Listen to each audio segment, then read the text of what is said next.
Well, howdy there, kids. It's your old pal Fizzledorn Wifflesnuff, here to tell you a little bit more about the ongoing saga of Mr. Clyff Hanga.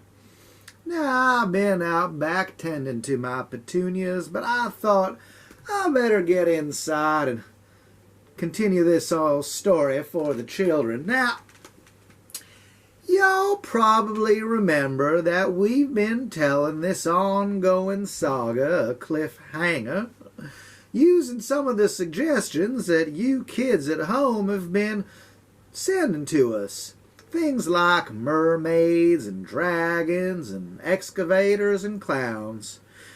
Well, y'all probably remember that the old story started with our friend Katie, whose family had to move because her father was an excavator.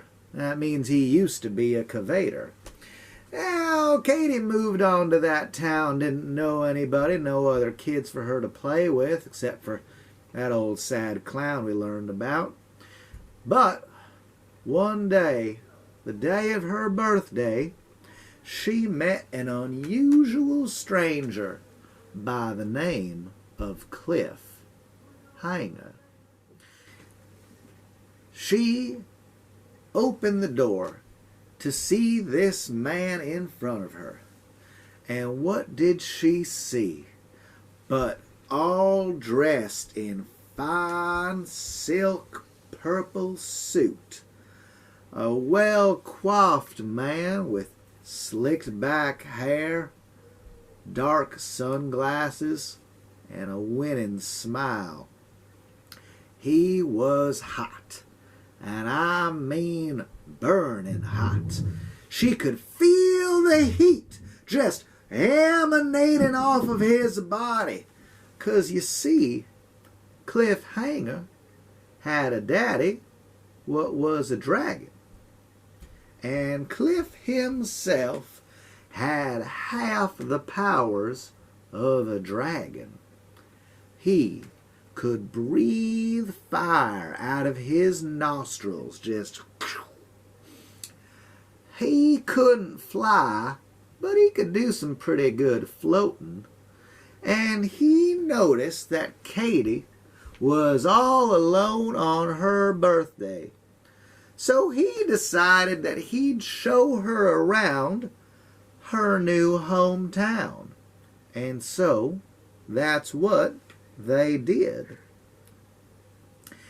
He said, "Go put on your boots, and we're going to go on a little adventure, get to know this place a little bit better."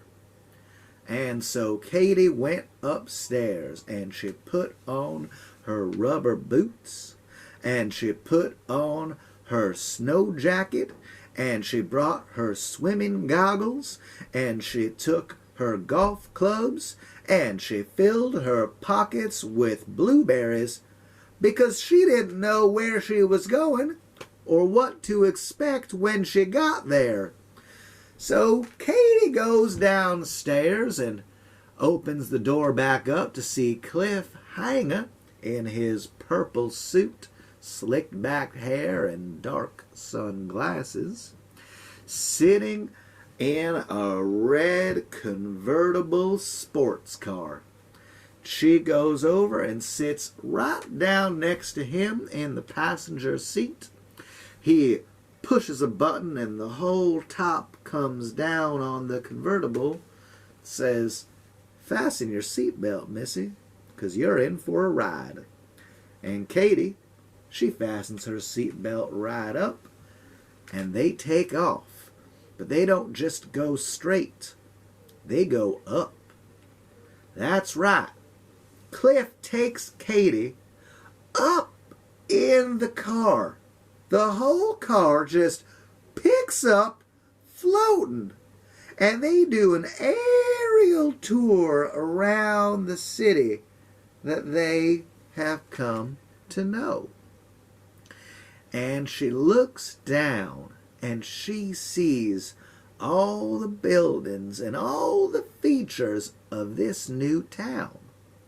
Well, she sees her home, She sees the school that she's going to start attending on Monday. She sees the library. She sees the park. She sees a great big forest.